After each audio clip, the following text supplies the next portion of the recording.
dado que o Bruno Costa, infelizmente, não consegue, neste momento, fazer o bom uso do microfone, né, por alguma razão internet ou informática, eu apresentarei os dois conferencistas, dois apresentadores, né, o professor José Rosa e a querida colega Raquel Loio.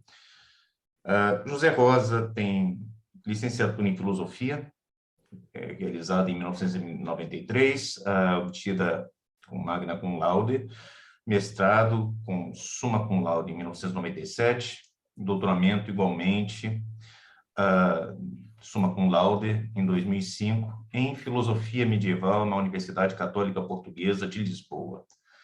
De 1993 a 2002, foi professor nessa universidade, em Lisboa, nos cursos de Filosofia, Teologia, Ciências Religiosas, Ciências da Comunicação e Serviço Social. Desde 2002, é docente no Departamento de Comunicação e Artes da Universidade da Beira Interior e investigador no IFP, Instituto de Filosofia Prática da UB.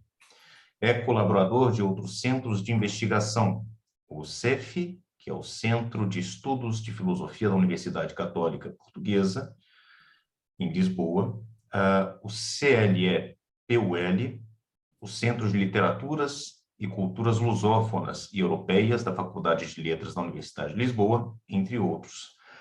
É membro da Sociedade Internacional para o Estudo da Filosofia Medieval, da Sociedade Portuguesa de Filosofia Medieval e da Sociedade Científica da Universidade Católica Portuguesa. É cofundador da Lusofia, Biblioteca Online de Filosofia e Cultura. De 2013 a 2017, foi diretor da Biblioteca da Universidade da Beira Interior. Desde novembro de 2017, é presidente da Faculdade de Artes e Letras da Universidade da Beira Interior. A Raquel Loio obteve a licenciatura em enfermagem em 2007 pelo Instituto Politécnico de Viseu e exerceu as funções de enfermagem entre 2008 e 2015, principalmente na área de toxicodependência. Obteve um mestrado em antropologia médica em 2012 pela Universidade de Coimbra, com a dissertação A Construção da Toxicodependência como Doença através das Práticas. Atualmente, no âmbito do doutoramento em filosofia, na Universidade da Beira Interior, encontra-se a desenvolver um projeto de investigação intitulado Sonho e Tempo, aproximações à relação entre atenção vigilante e sonho lúcido na fenomenologia de Maria Zambrano. Então, essa é a apresentação dos apresentadores, dos conferencistas de hoje, né, desta sexta sessão do Seminário Permanente do Praxis. Creio que o professor José Rosa possa começar já a apresentação e depois teremos a Raquel. Eu presumo que estejam a ver, não estão? Pelo menos a minha apresentação, não é? Ok. Bom, antes de mais, boa tarde a todas e a todos. Cumprimento também, enfim, institucionalmente, o IFP, agradeço o IFP, desculpe, o Praxis, aliás o IFP estava aí, a apresentação já no IFP, o Praxis, e agradeço e saúdo esta iniciativa de seminários internos, agradeço também ao Gustavo a apresentação que fez, enfim, eu vou de uma forma mais problemática, falar um pouco em torno desta temática arte da medicina, entre o impossível e o indeclinável. Poderia ser também o irrecusável, mas penso que no contexto indeclinável faz mais sentido. E queria começar por dizer que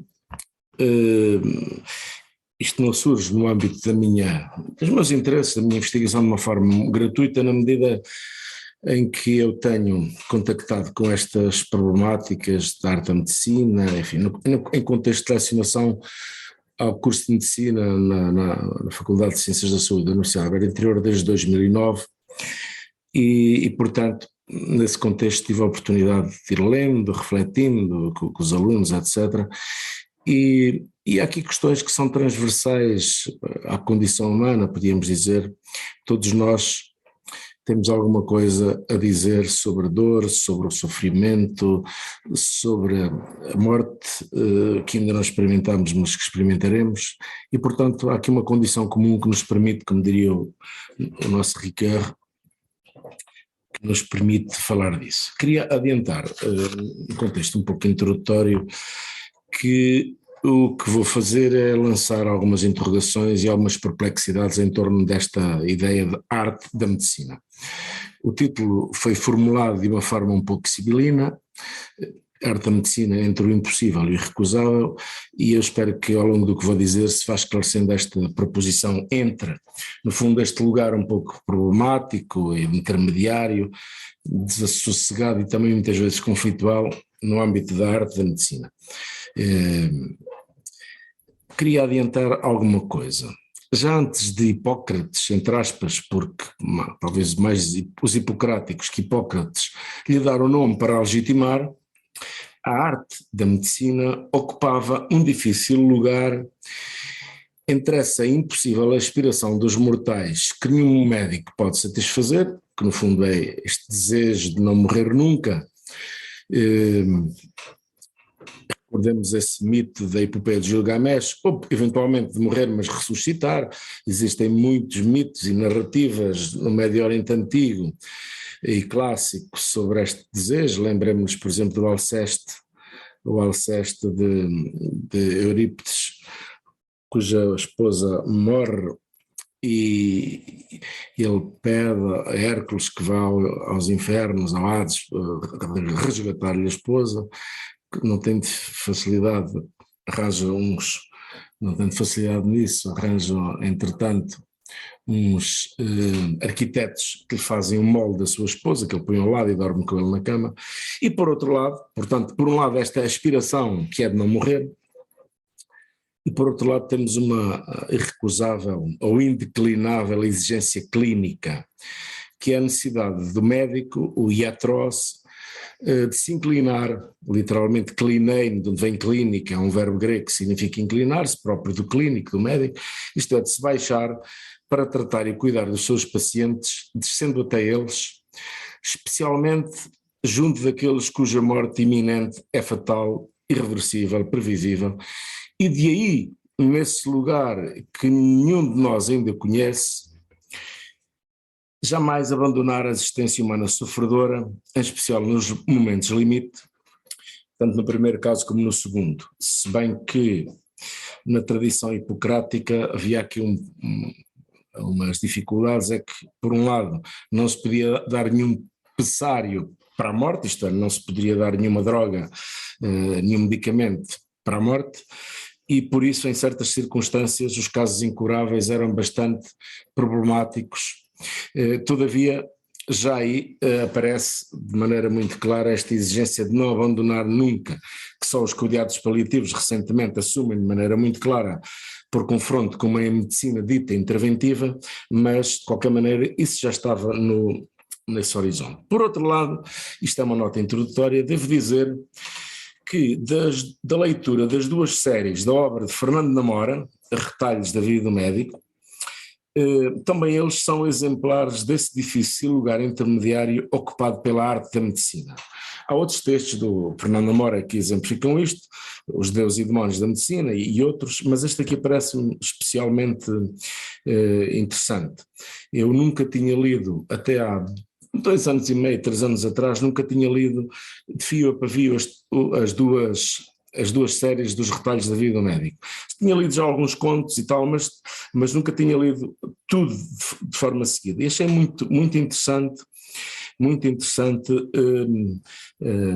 porque é um exercício efetivo de arte da medicina. Bastaria reler, a propósito, logo o conto inicial da primeira série, a abrir, que é a história de um parto, sobre a vida, sobre o nascimento, e o último conto da segunda série, que se chama Apenas uma Laranja, e é sobre a morte. No primeiro caso estamos numa aldeola perto de Monsanto da Beira, num trabalho de parto singularmente complexo, no qual a comadre parteira, entre aspas, de mãos sujas e vestida de negro, era quem mandava ali naquela casota mal iluminada da parturiente.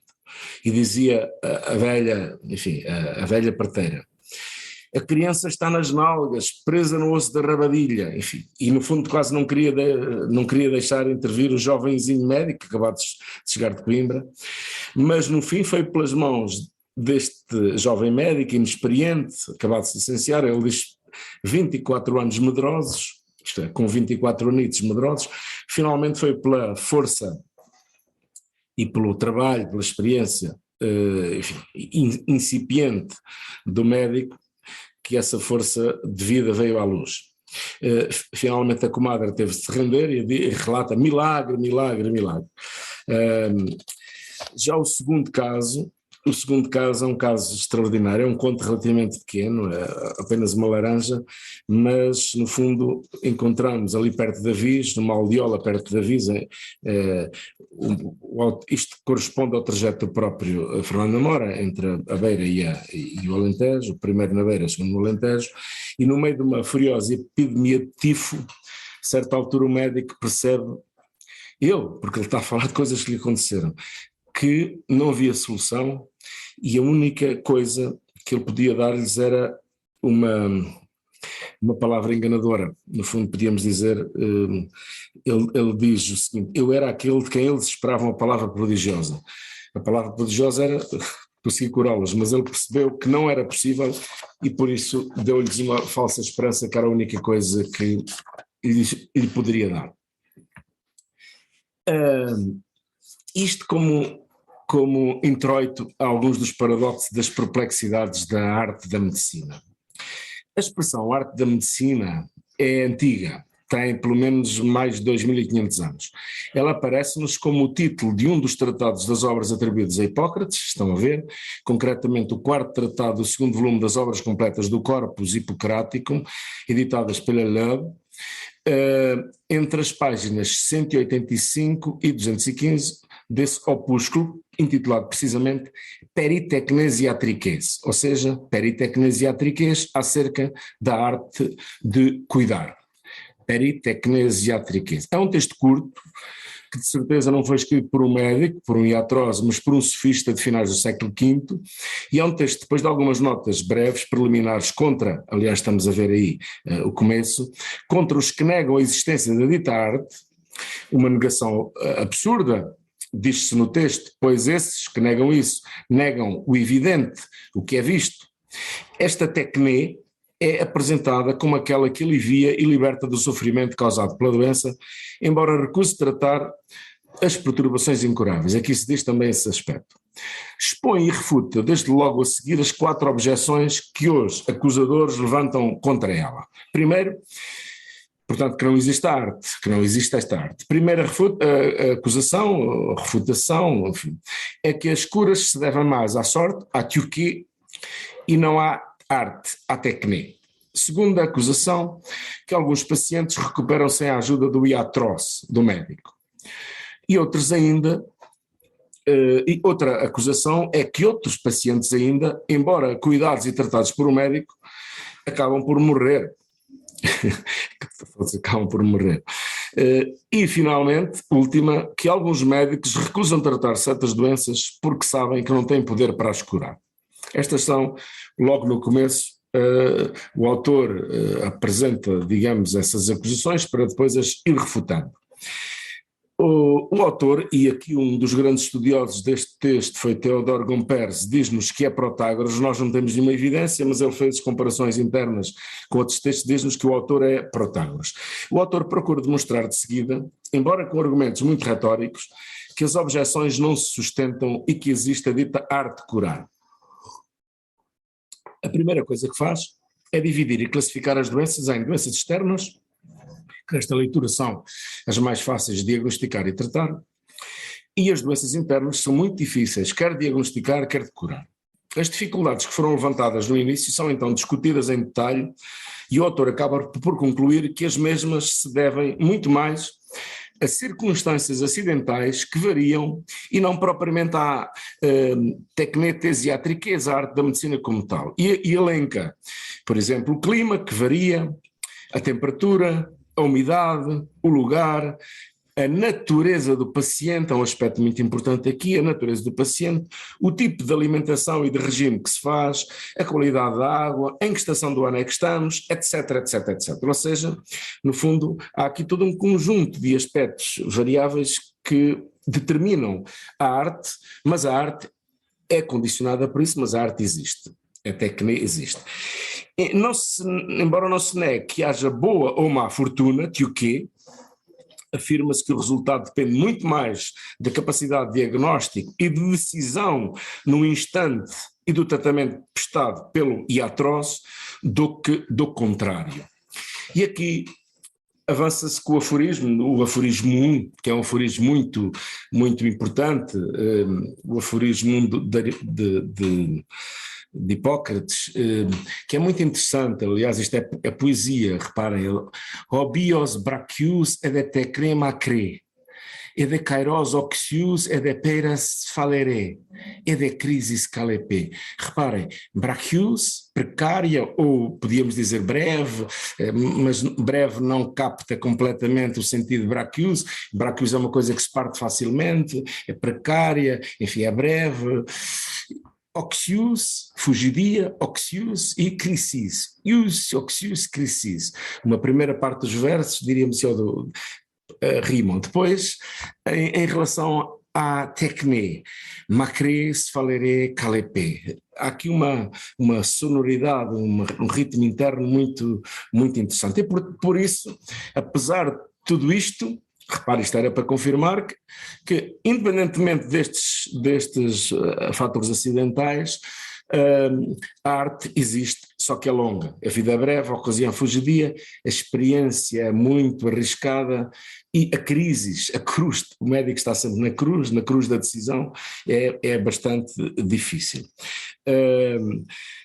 Muito recentemente, ou não tão recentemente, há alguns anos atrás, eu na semana passada não pude participar, na sessão anterior, não pude participar na apresentação da Sofia Reimão, que teria gostado, mas não pude, e tendo como ponto de partida não só este opúsculo, mas a ideia propriamente grega da medicina como arte de cuidar, Hans-Georg Gadamer escreveu vários textos de filosofia da saúde. Um homem muito longevo que tinha autoridade especial para falar disso.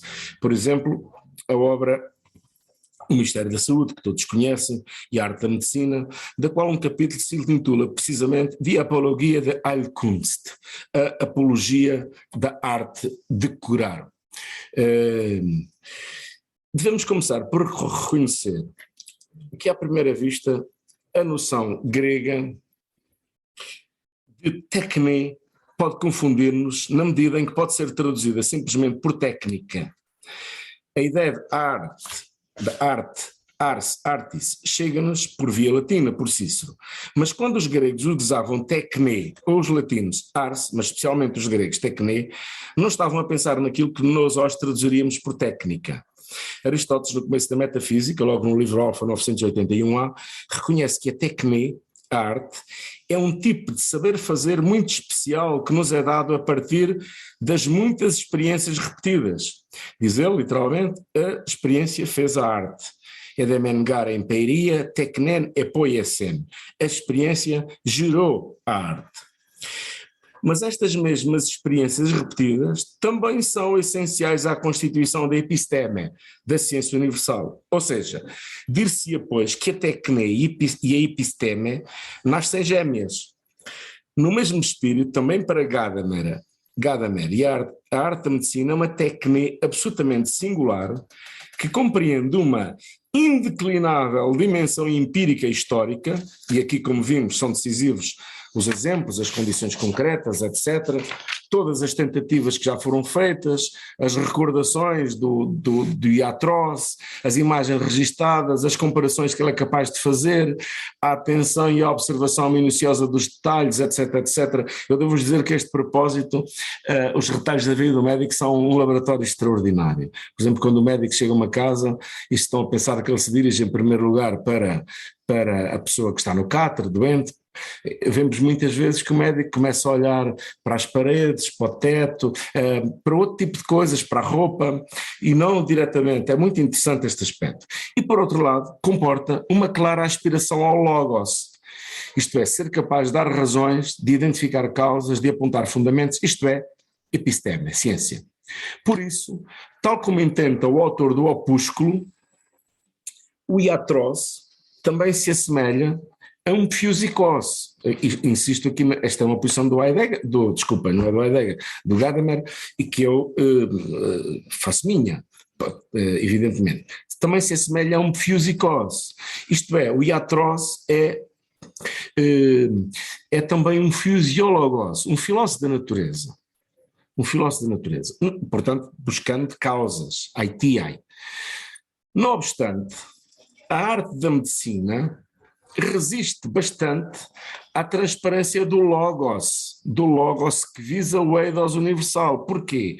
Porque a tecnetesiatriquez visa cuidar e curar aqui e agora da saúde deste homem concreto e singular, Xantipa, Platão, Sócrates, só que como diz Aristóteles, não há ciência universal. E por isso é que a tecnetesiatriquez está aqui numa espécie de encruzilhada, em crise, continuamente em crise.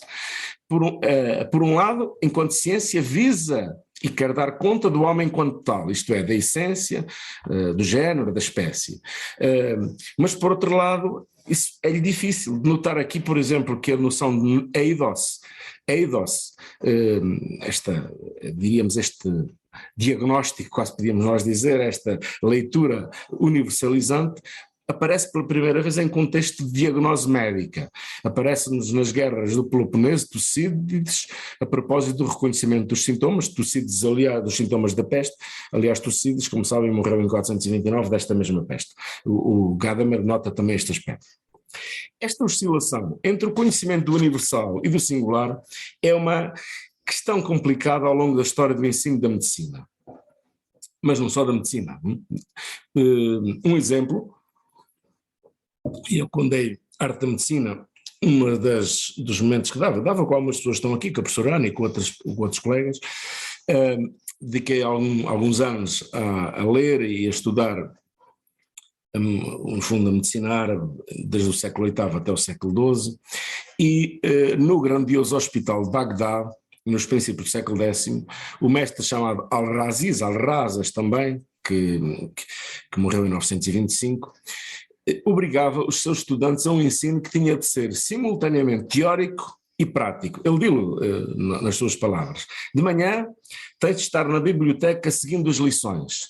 À tarde, no Bimaristan, à cabeceira dos doentes. Ao fim de 3 anos, fim de citação, ao fim de 3 anos, tinha a obrigação de redigir uma tese para a obtenção de um diploma. Tanto quanto se sabe, é a primeira vez que é preciso que se introduz uma instância de regulação, um diploma para se poder exercer a medicina. É entre os árabes no final do século I, século X. Mas não é possível, nem desejável, desenvolver aqui, mesmo sumariamente, a história da arte da medicina neste balanço entre teoria, sempre inacabada, e praxis, que exige uma decisão aqui e agora. Esta é a tal crucialidade que eu estava a fazer. No fundo, o médico não sabe tudo, a teoria, o conhecimento é inacabado, mas por outro lado ele tem que aplicar aqui e agora, a decisão é aqui e agora. O ensino da medicina entre os árabes, também por exemplo entre Avicena, sempre procurou articular intimamente estas dimensões. Já na modernidade ocidental, bem muito mais tarde, desde esta obra De Humani Corporis Fabrica de André Vesala de 1543 até à introdução ao estudo de medicina experimental de Claude Bernard em 1865, um grande arco da medicina moderna, muitos foram os caminhos trilhados neste sentido, tentar articular estas dimensões. Um dos maiores médicos neste arco temporal, e são dezenas, centenas de médicos, alguns dos quais grandes portugueses, muitos deles tiveram que fugir de cá, a verdade se diga. Um grande médico, Thomas Sydenham, no século XVII, todo o século XVII, ao final do século XVII, que é o chamado Hipócrates inglês, dirá igualmente que a arte da medicina não se aprende como deve ser se não for orientada para o seu exercício. Portanto, não pode ser só teoria. Isto é curioso, e dou este exemplo, porque este era um dos mais acérrimos defensores da teoria e da introdução, por exemplo, da estatística na medicina, para começar já a falar dos casos clínicos, começa já a falar-se em taxas no âmbito da morbilidade, etc. E cito este caso porque se é um caso insuspeito de alguém que tem uma visão teórica da importância da teoria e que afirma que não se aprende medicina se ela não for orientada pelo seu exercício. Retomemos, porém, o que estávamos a referir com Gadamer. Ele afirma na Apologia da Arte de Curar que, cito, com este conceito, techné, e com a sua aplicação à medicina, o pensamento antigo tomou uma primeira decisão a favor de algo que caracteriza a civilização ocidental. Foi o facto decisivo de um médico ter deixado de ser associado aos curandeiros, aos magos, aos xamãs, etc., e de passar a ser associado e considerado qualitativamente como diferente deles para estar ligado ao saber dos fisiologoi e dos filósofoi, isso é, dos fisiólogos que eram filósofos, podíamos dizer assim.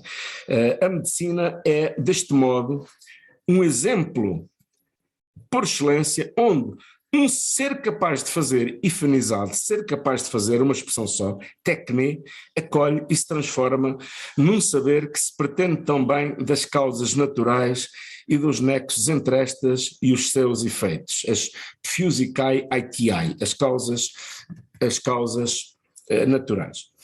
Note-se bem, eu pus aqui este texto que não é de Gadamer, é do Weisheitsdenken, no fio condutor entre a primeira e a segunda lição do Heidegger, no que significa pensar, pois achei-o muito interessante para repensar a essência da técnica, precisamente fazendo uma espécie de passo atrás de Zurrock,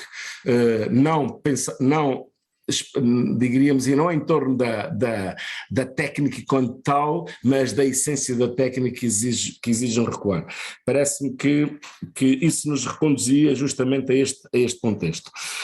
Note-se bem, a arte da medicina não é, em dois momentos, a aplicação prática de um saber teórico antecipado. Não é isto, como se, digamos, sabemos e depois aplicamos. Isso é a metodologia própria da ciência moderna, proposta por Descartes, quer nas Regulae, 1623, quer no Discours, de 1637. Não, é antes uma techné, um saber capaz de fazer que só se afere no próprio exercício, como, por exemplo, nadar ou andar de bicicleta. É um estar seguro de si mesmo, uma competência rigorosamente psicossomática, que opera ao mesmo tempo o quiasma em exercício, quiasma teórico e prático, teórico-prático.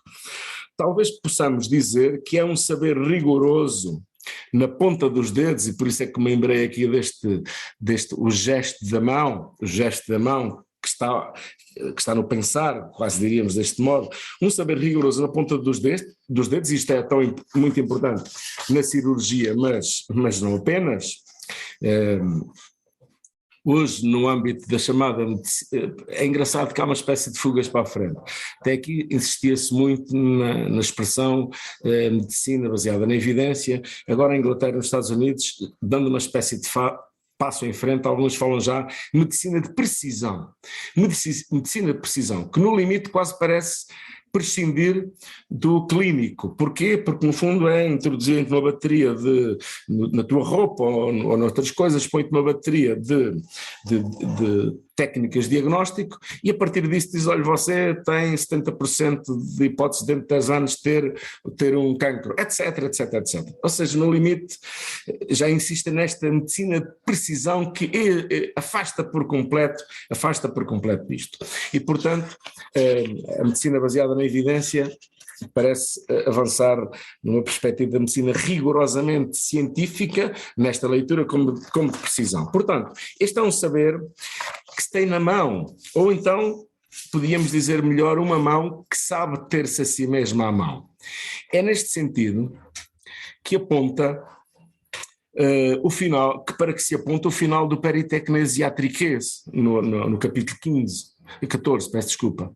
Diz-se aí, ecton ergon utolegein. Isto é, em obras, a partir das obras, não do dizer, não de falar sobre isso. Ecton ergon utolegein, não a partir do dizer. Aí na tradução aparece aí, não sei se vocês conseguem ver tudo, porque eu tenho aqui à frente, não sei se veem o texto todo, se veem também aqui a minha faixa à direita onde vocês estão. Exposition set forth in acts, no by attention to words, isto é, patente e evidente para todos em ato, em mão em obra, seria aqui caso para falar da célebre diferença de Handenheit,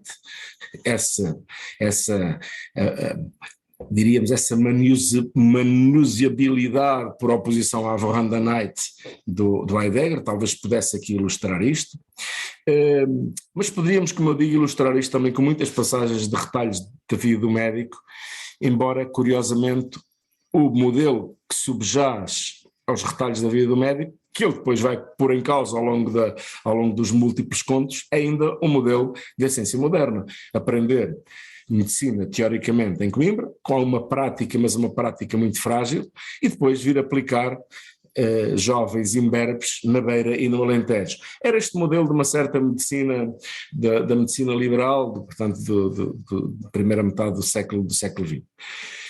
Não obstante, apesar de ser uma técnica, não se pode afirmar que o médico produz um resultado, a saúde, do mesmo, por isso é que ela é especial, do mesmo modo que as outras técnicas produzem as suas obras, tá erga, apesar de ele insistir que é a partir das obras.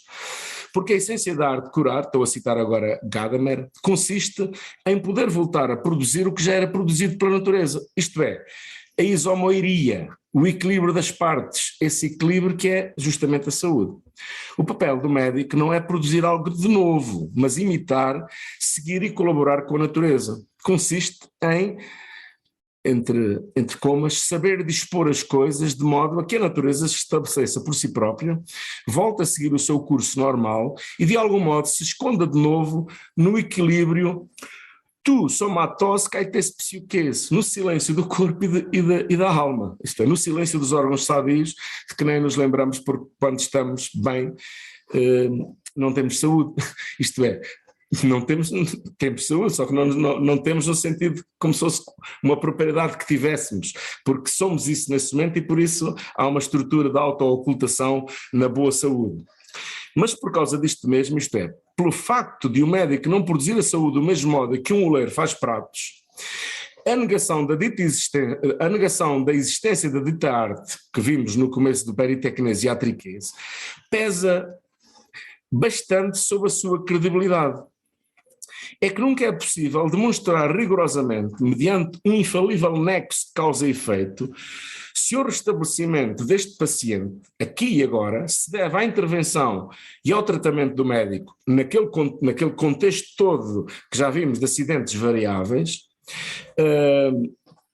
ou se a cura se deve simplesmente ao curso da natureza e que seguiria perfeitamente sem a intervenção do médico, ou pior ainda em alguns casos, se a intervenção do médico não veio a perturbar ainda mais esse equilíbrio. Nunca conseguiremos definitivamente, dirimir isto. Tal indeterminação quanto ao resultado coloca a dita arte da medicina totalmente à parte no que respeita à comparação com outras artes. Podíamos dizer que a poética da medicina não é uma poiese igual às outras. E quem não atende a isto e se põe a comparar apressadamente a medicina com a música, a pintura, a arquitetura, etc., ou confunde a arte da medicina com a medicina das artes, vai por um mau caminho. É que, podíamos dizer, a medicina nas artes é uma coisa bela, mas a arte da medicina é uma coisa muito diferente. Eu não vou desenvolver muito este ponto, mas apresento-vos aqui alguns slides. Isto podíamos dizer que este slide aqui é a medicina nas artes. Estes homens cirurgiões estão a posar literalmente. Isto é medicina nas artes, mas isto aqui é arte, quer da pintura, quer da medicina. Não estou a dizer isto por mim próprio, estudei estes pintores durante um tempo, estes pintores flamengos, onde se trata de dissecação, etc. E é muito interessante a diferença entre estes quadros aqui e estes quadros aqui, e este quadro aqui, ou este quadro aqui. Cito a propósito uma passagem exemplar da Apologia da Arte de Curar. Esta Apologia da Arte de Curar não é só a defesa de uma profissão e de uma arte perante as outras, em particular, frente aos incrédulos e aos céticos, que dispensariam, enfim, tal como aquela velhota que eu dizia, que logo no primeiro conto, que, enfim, não era só ela, eram também os médicos que lá estavam, anteriores, aliás, enfim, quem conhece a obra do Fernando Namora percebe que o primeiro grande inimigo do médico, quando chegava lá, era o médico anterior. Era o médico anterior. Esse era o maior problema que ele tinha, enfim, para se afirmar. Portanto, a apologia da arte de curar não é só a defesa de uma profissão e de uma arte perante as outras, em particular frente aos incrédulos e aos céticos, também essa senhora idosa, parteira, vestida de negro e que não queria que ele interviesse no parto, mas antes e sobretudo o autoexame e a autodefesa do médico perante si mesmo e contra si mesmo. Autodefesa e exame que estão indissoluvelmente vinculados com a singularidade da capacidade médica. É que o médico é incapaz de demonstrar a sua arte tanto a si mesmo como aos outros. Pode mostrá-la, mas demonstrá-la não está ao seu alcance. Tal pode acontecer a qualquer momento, de modo flagrante, no processo diagnóstico. Por exemplo, quando numa equipa médica, perante um caso clínico mais complicado, a partir da anamnese, do conjunto de sintomas que todos conhecem e analisam, perante as baterias de exames, de testes, de análises, etc., o diagnóstico não acontece, resiste. Finalmente, um dos médicos, e agora digo aqui, por regra, dos mais velhos, porque, como nos diz Juan López Ibor, no prefácio, é um médico espanhol, no prefácio à edição portuguesa da obra de Fernando Namora, Deus e Demónios da Medicina, na página 5, diz ele: a medicina não é campo para génios precoces. Os físicos geniais podem ser jovens, tal como os músicos, mas nunca os médicos. Nunca os médicos. Por fim, dizia eu, um dos médicos como que subitamente vê de golpe, compreende, intelige, vê dentro, numa espécie de intuição de segundo grau, contraintuitiva, ao arrepio das aparências, aquilo que parecia impossível. O que os colegas até aí não tinham visto. Uma espécie de um já sei, um já vi, para aí podíamos dizer, convergiu todo o saber do médico, um saber que se aloja inclusive no corpo de um próprio médico. Há uma espécie de memórias corpóreas que estão enfim, é nesta unidade psicossomática, que estão, não é só na mão, é em tudo, é no seu próprio corpo.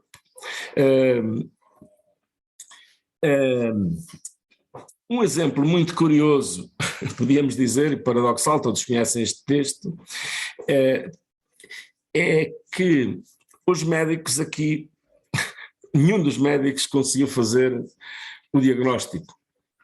Nenhum dos médicos conseguia perceber, no fundo o que temos ali o João Lobo Antunes escreveu muito sobre isto, sobre este texto, tem textos interessantes, verdadeiramente reivindicando para a medicina uma dimensão narrativa, filosófica, etc., e criticava bastante o que é a atitude de paternalismo médico, patente no texto de Tolstói, Morte e Vanalites, de incompetência.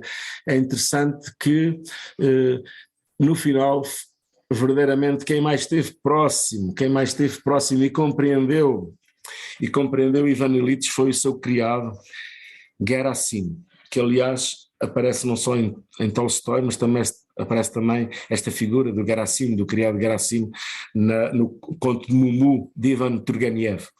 Ou seja, neste diagnóstico, onde o médico subitamente vê o que outros não vê, é como se o impossível se tornasse de imediato indeclinável. Como é que isto se deu? Não sabemos. Não sabemos como é que se dá, mas estamos bem longe daqui das fantochadas do Dr. House. E o próprio médico não sabe explicar demonstrativamente como é que lá chegou, como é que viu mais para lá do saber e do poder que pensava ter. Houve aqui, estou-me a terminar, houve aqui uma miríade de fatores ligados à sua experiência de vida, à história pessoal, ao conhecimento adquirido, àqueles saberes tácitos e aquelas latências a operar na sombra. São formas de comparação por vezes que nos escapam a uma intenção exclusivamente deliberada e teórica. Saberes da memória, da imaginação, como eu dizia há pouco, são saberes que se alojam na noite do corpo vivido. E aí todos os sentidos conspiram, isto é, respiram em conjunto. E é isso que num único lance, numa espécie de feeling, convergem para o diálogos, a diagnose, a compreensão do que está em causa. É neste discernimento onde a mens opera como um bisturi. Vale a pena dizer que os latinos falavam da mente, mens, como acies mentis, o gume, o aço, o bico da mente, isto é, neste separar e reconhecer, é nisto que consiste o verdadeiro sentido do diagnóstico e é aí que reside a verdadeira arte da medicina. Diz Gadamer, é neste feeling no âmbito do diagnóstico, mas não é só aí, que se encontra um sentido absolutamente verdadeiro da arte da medicina. Mas quando se acaba, então é que se começa, e aí há todo um espaço para, não só para o diagnóstico, mas para o tratamento, para o pacto de cuidados.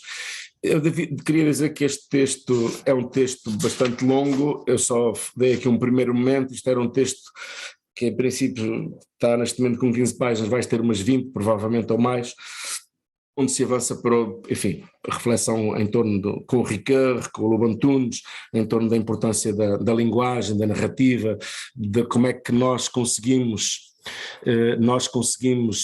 já, enquanto formos médicos ou enquanto pacientes, os médicos serão todos também alguma vez pacientes, como é que no âmbito de uma consulta, neste primeiro momento de encontro entre alguém que sofre e que pede cura e alguém que sabe e que está disponível eventualmente para um pacto de cuidados, como é que se começa a destruir a assimetria inicial entre sofrer e não saber, entre poder e saber.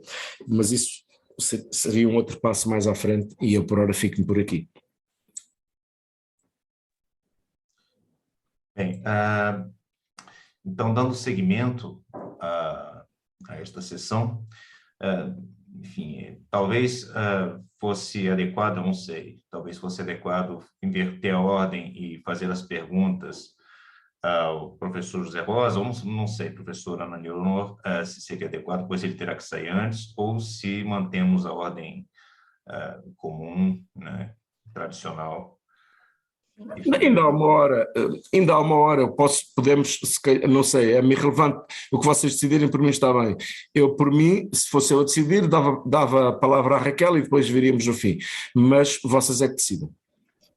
Rapidamente também, só perceber se o professor Bruno Costa já está com condições de se fazer ouvir, condições técnicas. Eu creio que sim, e agradecer naturalmente ao Gustavo todo o apoio nesta apresentação. O Gustavo estará à vontade para também moderar, tem feito isso de forma também brilhante noutros eventos, mas eu creio que, havendo este espaço ainda temporal, daríamos a palavra à Raquel Loio para a sua apresentação, com cerca de 30 minutos, portanto terminaríamos as apresentações até às 19 horas e depois ainda teríamos aquela meia hora, que é então aquilo que foi referido pelo professor José Rosa, agradecendo naturalmente o entusiasmo e o conhecimento, que para também quem vem de fora acaba por ser uma mais-valia ter aqui este know-how sobre esta dinâmica entre a filosofia, entre a medicina, entre a técnica, entre a arte, que também nos foge um bocadinho a quem vem mais da ciência política. Raquel, teria agora 30 minutos, estamos a ouvir. Ok, boa tarde a todos. Então eu vou apresentar apenas uma proposta sobre a multiplicidade de tempos de Zambrano na obra Alice no País das Maravilhas, de Lewis Carroll. Tive de focar-me em poucas passagens e abordar poucos tópicos, porque de outro modo esta comunicação seria muito extensa. Assim, o objetivo do trabalho consistiu em efetuar uma descrição breve da existência de vários tempos vitais, conforme Zambrano nos descreve, em Alice no País das Maravilhas.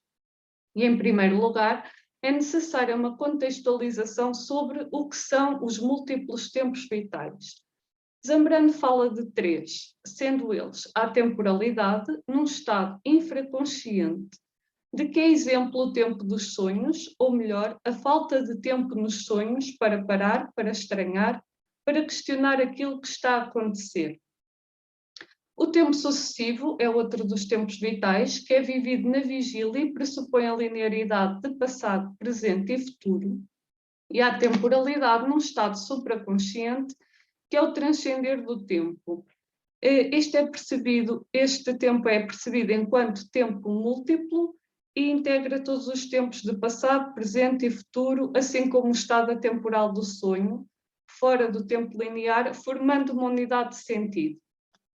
Portanto, a temporalidade supraconsciente engloba todos os tempos. Por outras palavras, os acontecimentos vividos nos vários tempos assumem um sentido na vida da pessoa, quando se atinge este estado de transcender o tempo, sendo que qualquer sonho pode ser decifrado, o que significa ser compreendido enquanto fenómeno e assimilado, ou seja, incorporado na vida da vigília. É ainda necessária mais uma observação preliminar sobre a pertinência do estudo de questões filosóficas através de obras literárias. O recurso à literatura para o entendimento de questões humanas foi realçado por Zambrano, aliando assim a racionalidade discursiva da filosofia ao lado metafórico da poesia. E, de acordo com a autora, encontra-se uma razão poética onde metáforas, símbolos, silêncios também contribuem para o saber. De fato, Zambrano delineou um caminho por um conjunto de obras literárias, desde a tragédia grega até à passagem bíblica do sono dos discípulos no Jardim das Oliveiras, para demonstrar a possibilidade de apropriação do tempo pelo ser humano, de forma que o tempo não o tenha, mas, pelo contrário, que o humano disponha de tempo e, mais do que isso, que possa descobrir um modo de viver para além dos ditames do tempo.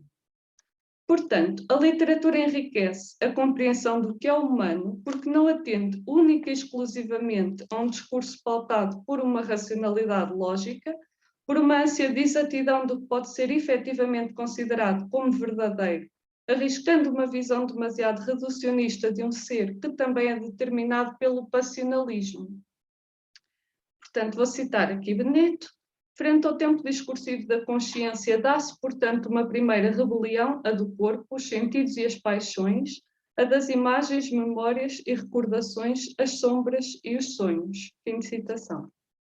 A literatura permite um espaço de liberdade para a manifestação escrita deste aspecto passional do humano. Posto isto, prossigo para a análise do tempo em Alice no País das Maravilhas. Esta obra possibilita uma boa ilustração da multiplicidade dos tempos vitais, especialmente da temporalidade infraconsciente característica do sonho, uma vez que retrata precisamente um sonho, que é o sonho da Alice, cheio de inconsistências e de justificações apressadas para a bizarria. Mas o tempo do sonho não tem de ser todo ele passado na temporalidade infraconsciente. O tempo do sonho pode ser semelhante ao tempo da vigília, o que é o caso, por exemplo, do sonho lúcido, entendendo o sonho lúcido como o sonho no qual a pessoa está consciente de que sonha quando ocorre. E no sonho lúcido a pessoa pode ter acesso a memórias passadas, conhece o seu presente e pode planear o que fazer de seguida, vivendo o tempo como passado, presente e futuro de forma semelhante à vigília. Além disso, no sonho, o tempo pode ser também vivido de uma forma supratemporal. Isto pode acontecer quando no sonho lúcido a pessoa para e apenas testemunha, sem qualquer identificação com o cenário onírico, que acaba por desaparecer, mantendo-se, no entanto, a consciência. De fato, estudos empíricos na área da psicologia com praticantes de meditação transcendental associaram o testemunho no sonho a um estado de maior lucidez no sonho, que antecipa as experiências de pura consciência no sonho, isto é, um estado de consciência sem conteúdo fenoménico, não relativo a nada, que é um estado absoluto, embora se compreenda o composto de relações. Mas no sonho de Alice predomina a temporalidade infraconsciente, isto é, a falta de tempo para parar, estranhar, questionar. Alice, tal como o coelho branco, não tem tempo, porque de fato ela vive todo o seu sonho a perseguir o coelho. Aliás, é o coelho branco que surge como o primeiro elemento do sonho de Alice, um elemento bizarro, porque normalmente os coelhos não vestem roupas, não falam, não têm relógios, e é um elemento que não é suficientemente questionado. Pois quando um coelho branco passou a correr, não era uma coisa assim muito notável e Alice nem sequer estranhou muito ouvir o coelho dizer alto: "Valha-me Deus, vou chegar muito atrasado." Fim de citação. Parece que o coelho branco é a personificação do tempo sucessivo, sendo a sua única e extrema preocupação o chegar atempadamente a um evento. Esta ansiedade é também um motivo de alienação do coelho, que não percebe que Alice o percebe, e quando Alice lhe fala a meio do caminho, ele confunde-a com outra pessoa, a Mariana. E de fato o tempo do passado, presente e futuro, esta deslocação do tempo linear pode conduzir a um movimento de correria para constantemente criar, viver o futuro que se planeia, que se deseja. O tempo passa a correr é uma expressão comum. Este foco para alcançar o futuro com base naquilo que se conhece, o passado, pode provocar uma alienação em relação ao tempo presente que é vivido de forma efêmera. E quanto mais efêmero é o presente, mais apressados surgem os seres em direção ao futuro. De fato, Zambrano contrapôs ao presente que se dilata num instante eterno, um presente que se contrai por estar constantemente sujeito à pressão que o futuro exerce sobre ele. E se o presente se torna muito comprimido, deixa de haver espaço para se estar atento, para a atenção, visto que a atenção é necessariamente algo do agora. Então as pessoas adormecem. Alice, no limbo do adormecer, em que ainda se está no tempo sucessivo da vigília e a apartar dele em simultâneo, pode ter vislumbrado o tempo com a forma de um coelho branco a atuar como uma pessoa. Assim o coelho é o tempo, o passado, o presente e o futuro. Esta é uma apresentação pouco assustadora, um animal falante e apressado. Se Alice tivesse tido muito medo, o medo seria a resistência àquela figura e provavelmente seria um fator de interrupção súbita do sonho que por isso seria transformado em pesadelo. Se Alice apenas testemunhasse, sem se identificar com o estranho acontecimento, o sonho poderia desvanecer, podendo, no entanto, dar lugar a outras figuras, outros sonhos. Mas Alice identificou-se, ficou curiosa e seguiu o coelho branco. Eu vou citar uma passagem. A arder de curiosidade, correu pelos campos fora atrás do coelho e só teve tempo de o ver enfiar-se num grande buraco. No instante, Alice pôs-se atrás dele. Fim de citação. Portanto, o coelho branco correu em direção à toca ou em direção ao adormecer, ao sono, pois, de acordo com o que já foi dito, o tempo de passado, presente e futuro pode provocar uma alienação do momento presente que fica sujeito apenas a um baixo nível de atenção, que leva ao dormir e ao sonhar. Este sonhar pode acontecer também no estado acordado, recorde-se a expressão comum sonhar acordado. Mas aqui é referido o sonhar no sono e o dormir na sua concepção comum. Curiosamente, Zambrano refere que no dormir os seres tendem sempre a recolher-se sobre si mesmos, a adensarem, a caírem na matéria, a materializarem-se, a entrar numa toca. Os sonhos cativam. Pode ser que Alice tenha adormecido e começado efetivamente a sonhar no instante em que entrou na toca do coelho. E tudo o que se segue apresenta a bizarria típica do sonho. O facto de Alice não estranhar suficientemente é igualmente característico do sonho. Zambrano refere que o sonho não é questionado por falta de tempo. E Alice, de fato, não tinha tempo, porque o coelho branco estava cheio de pressa, sem tempo, e Alice tentava alcançá-lo, colocando-se na mesma situação. Porém, há outras referências ao tempo em comum do sonho. Quando entrou na toca, depois e de repente, vinha uma descida tão brusca que nem sequer deu tempo a Alice para pensar em parar antes de se sentir cair no que parecia ser um poço profundíssimo. E das duas uma, ou o poço era muito fundo, ou então o tombo de Alice era muito devagar. Enquanto ia caindo, teve tempo até demais para olhar à volta e pensar no que estava para acontecer. Fim de citação. Em primeiro lugar, aparece uma inconstância do tempo na queda, pois começou por ser brusca e continua a acontecer muito devagar. De qualquer modo, há aqui uma sucessão, porque a queda foi brusca primeiro e demorada depois. Mas se, de acordo com Zambrano, não há tempo nos sonhos, de que se trata quando o narrador utiliza expressões como nem sequer deu tempo ou teve tempo até demais? Considerando o pensamento zambraniano, a temporalidade do sonho significa que tudo está a acontecer em simultâneo, pois está sob o tempo da consciência, que é a sucessão de passado, presente e futuro. No sonho, o tempo é compacto, não tem poros que permitam determinar a passagem de um acontecimento para o passado. Mas em Alice o tombo parou, tornou-se passado e deu lugar a outros acontecimentos. Neste quadro, podem ser pensadas pelo menos duas situações. O sonho de Alice não era um sonho comum, poderia existir algum grau de lucidez. Ou outra situação, a narrativa do autor, naturalmente linear, como são as narrativas, confere um atributo de sucessão temporal ao sonho, não sendo esse de facto o caso. E serão abordadas então as duas situações. Primeiro, o sonho de Alice foi um sonho lúcido. Zambrano refere que não há tempo no sonho para pensar, mas Alice teve tempo até demais para olhar em volta e pensar. Então Alice pode não ter tido um sonho comum no qual predomina um baixo nível de atenção. De fato, há uma vividez inerente ao sonho demonstrada pela riqueza dos detalhes. Será que Alice viveu um sonho lúcido? O sonho lúcido, além de pressupor um self sonhador plenamente consciente de que está a sonhar enquanto dorme, apresenta um conjunto de características. Existe coerência intelectual. As 5 modalidades sensoriais funcionam normalmente de acordo com a experiência subjetiva. Existe acesso à memória de estados fenoménicos passados relativos à vida da vigília e existe capacidade de ação intencional, de selecionar ações pretendidas.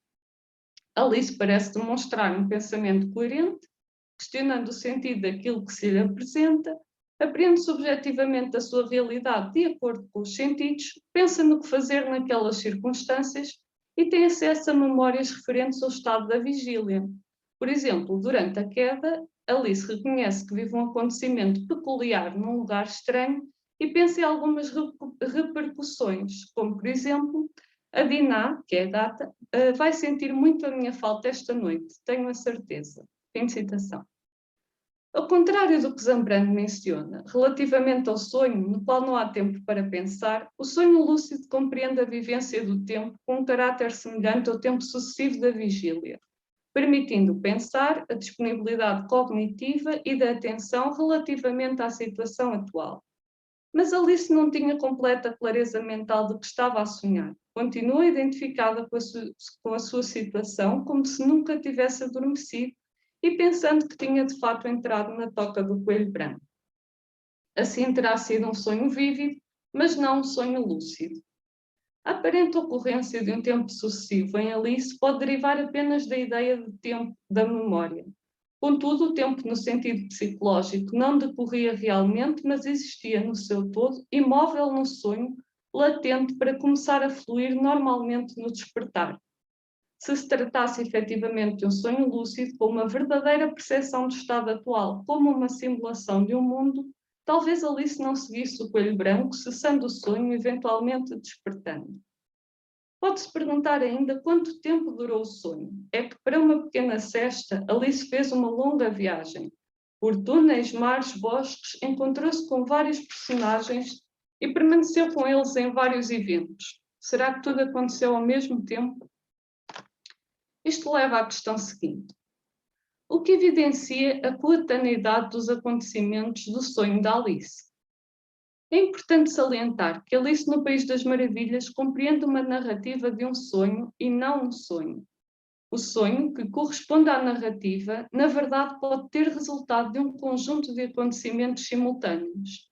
Alguns momentos da obra aparentam revelar esta coetaneidade, como, por exemplo, os gêmeos que ali se encontra no início da sua jornada. A circularidade dos acontecimentos e do discurso, como acontece no diálogo com a lagarta, podem ser referências da ausência do tempo e sinal de que tudo acontece em simultâneo. Mas considere-se mais especificamente a passagem do banquete. O chapeleiro diz: discutimos em março passado, o chapeleiro e o tempo, mesmo antes de ela ter endoidecido. Nesta altura apontou com a colher de chá na direção da lebre de março. Foi no grande concerto dado pela Rainha de Copas em que eu tinha de cantar. Pois bem, mal tinha acabado a primeira estrofe, continuou o chapeleiro, quando a rainha se ergueu num salto e gritou: ele está a assassinar o tempo, cortem-lhe a cabeça. E desde então, continuou o chapeleiro aos suspiros, ele não faz nada do que lhe peço. Agora são sempre 6 horas. Fim de citação. Neste trecho, há indicação de que o tempo parou. Primeiro, a lebre chama-se lebre de março, como se a sua existência estivesse sempre ligada a um único mês, sem a normal prossecução do tempo. Depois, o chapeleiro refere que o tempo parou nas 6 horas. Esta paragem traz consigo uma acumulação dos acontecimentos e de objetos como se todos ocorressem nas 6 horas. Pois, e cito então esta passagem, veio então a Alice uma ideia brilhante. É por isso que estão aqui tantas coisas para o chá? Perguntou. É por isso, suspirou o chapeleiro. São sempre horas do chá e nem tempo temos para, entretanto, lavar a louça. Então andou sempre à volta da mesa a mudar de lugar? Perguntou Alice. Isso mesmo, respondeu o chapeleiro, até ficarem as coisas todas sujas de chá. E quando voltam outra vez ao princípio? Atreveu-se Alice a perguntar. Vamos mudar de conversa? Interrompeu a lebre de março bocejando. Fim de citação. Nestes trechos é percebida a temporalidade, a ausência do tempo através de vários fatores. Há um acontecimento, que é o tomar o chá, que apenas dura sem nunca se tornar passado, sem antever um futuro. Isto é visível noutros momentos, por exemplo, no final da obra, no julgamento sobre quem roubou as tartes. Neste julgamento, o chapeleiro foi chamado para testemunhar e apareceu com a chávena de chá. Passo a citar. A primeira testemunha era o chapeleiro. Apareceu com uma chávena de chá numa das mãos e um bocado de pão com manteiga na outra. Peço desculpa à vossa majestade, o rei, que era também juiz, por vir com isto, mas não tinha ainda acabado de tomar o chá quando fui chamado. Já devia ter acabado, disse o rei. Quando é que começou? O chapeleiro olhou para a lebre de março que o tinha seguido até ao tribunal de braço dado com o arganaz. Penso que foi a 14 de março, disse. Fim de citação. Outros fatores a salientar sobre a coetaneidade do tempo são os seguintes. No banquete, os objetos acumulam-se. O outro fator é que há uma circularidade representada pelo andar à volta da mesa, a trocar de lugar até se chegar ao princípio. Verifica-se nesta passagem do banquete o aumento da entropia, tal como acontece em todo o sonho de Alice, que conduz a um enredo cada vez mais confuso e complexo.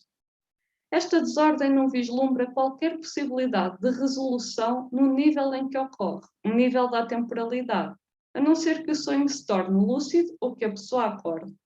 Pois se tudo acontece em simultâneo, a amálgama de acontecimentos só se pode tornar mais e mais caótica na temporalidade.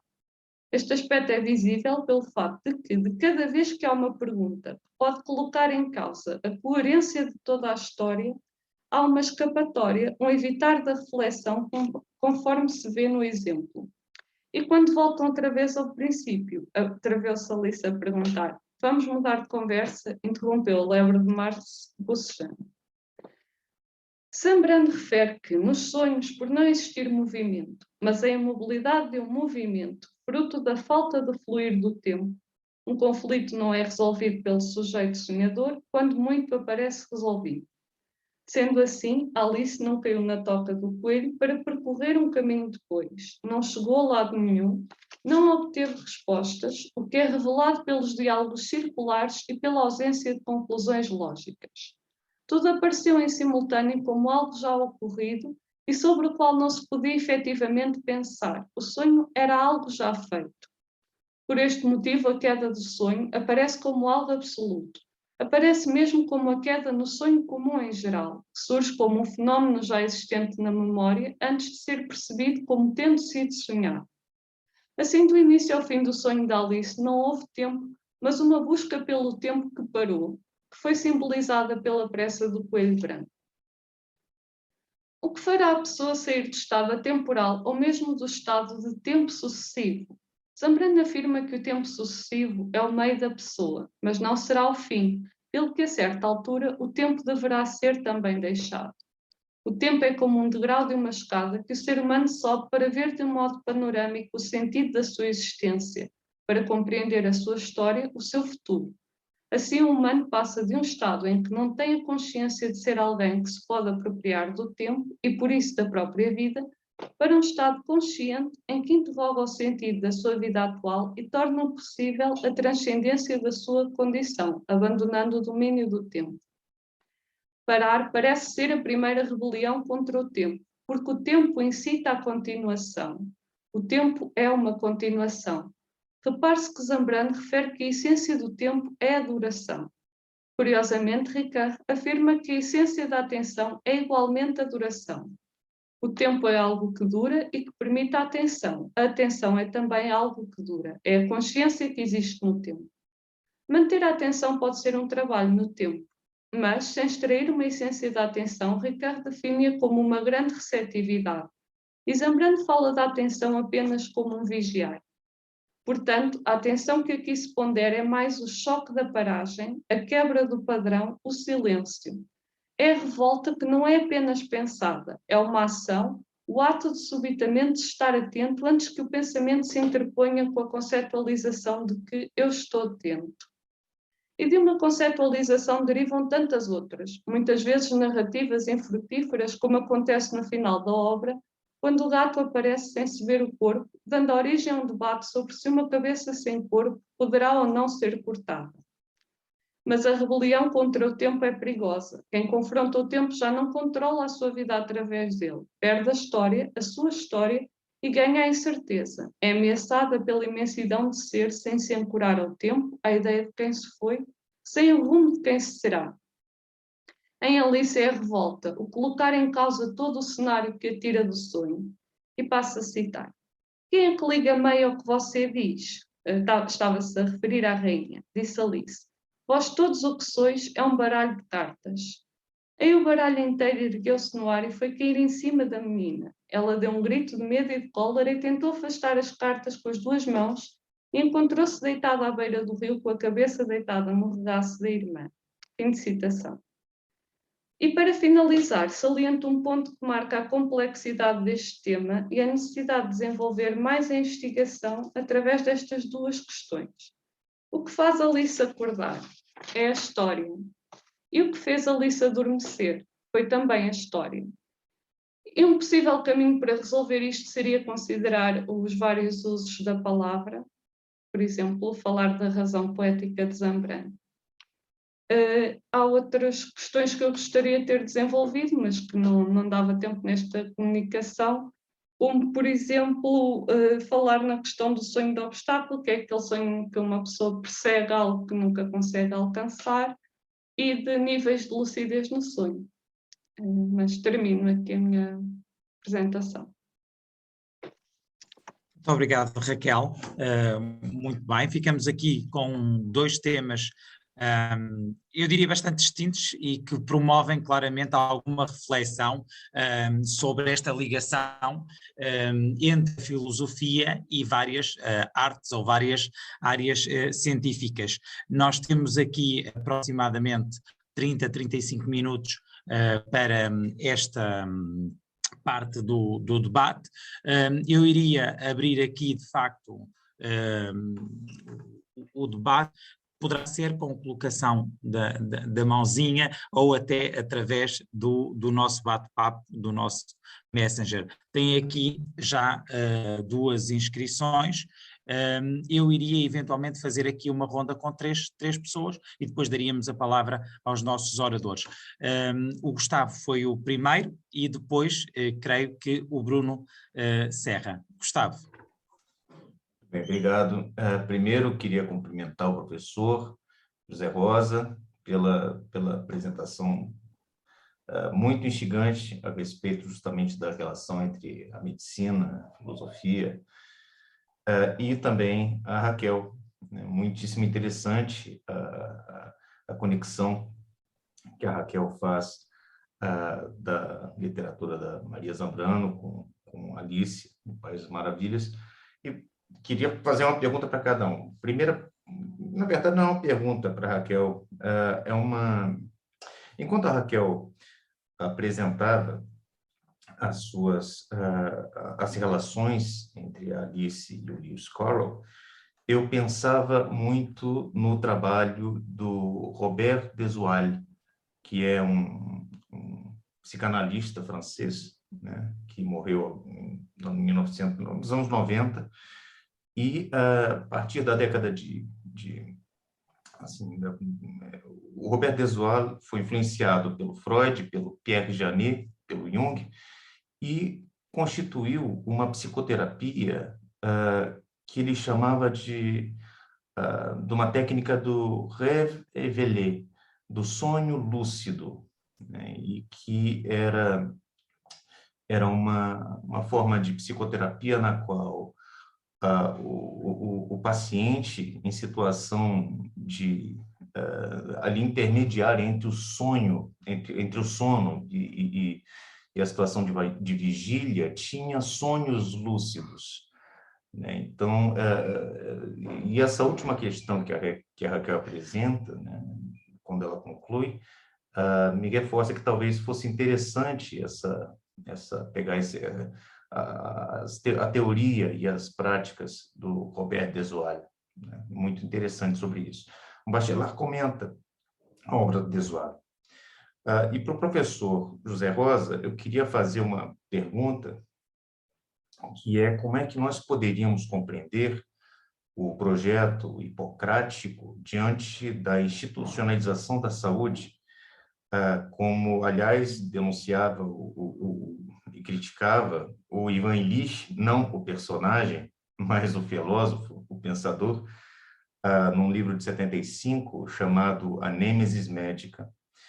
E a pergunta é: haverá espaço para a tecne médica, da tecne no sentido grego, num mundo em que tanto os estados quanto corporações visam a reduzir os indivíduos e as populações a meros produtores e consumidores, inclusive produtores e consumidores de produtos médicos? Ou, em outras palavras, como compreender essa arte da medicina, professor, no mundo em que a saúde é tratada como uma commodity? Então, são essas as perguntas. Muito obrigado, Gustavo. Eu daria agora a palavra ao Bruno, e tendo em conta também a densidade destas questões já colocadas pelo Gustavo, depois do Bruno eu devolveria a palavra também aos nossos oradores. Bruno. Obrigado a todos, boa noite a todos, e gostava também de começar por agradecer e dar os parabéns tanto ao professor José Rosa como à Raquel por duas muito interessantes apresentações que assistimos aqui hoje. Eu tenho também uma questão para colocar a cada um e vou começar com o professor José Rosa. Eu estava a ouvir, quando da apresentação, falar da essência desta tecne da medicina e a forma como ocupa uma posição difícil de definir entre a teoria e a praxis. E estava a pensar, e é possível que vá dizer um grande disparate, mas também é para isso que cá estamos, se haveria alguma analogia possível neste ponto intermédio, neste ponto de difícil definição, entre a tecne e a triqué e aquilo que a Phronesis representa no campo da ética e no campo da política. E, portanto, a minha pergunta é se faz algum sentido estabelecer essa analogia ou se nem por isso. E, portanto, para a Raquel, aquilo que eu gostava de perguntar, eu estava a ouvir a tua apresentação, Raquel, e de facto, quando falaste da medida que o sonho se vai adensando e a compreensão do tempo se vai tornando cada vez mais difícil, a história vai ganhando em complexidade e em dificuldade de compreensão. E isso levou-me a questionar se, de um ponto de vista mais puramente filosófico, se realmente é possível a um indivíduo comum, como nós, pensar de forma positiva qualquer tempo que não seja o tempo linear ou o tempo sucessivo, ou se só conseguimos conceber de um tipo de tempo diferente deste apenas de forma negativa, ou seja, por oposição àquele tempo que nós conhecemos e vivemos. E basicamente era aí que surgia a minha questão. E pronto, devolvo a palavra novamente ao Bruno. Obrigado. Obrigado a nós, Bruno. Eu seguiria a mesma ordem das apresentações e daria a palavra ao professor José Rosa para estas questões.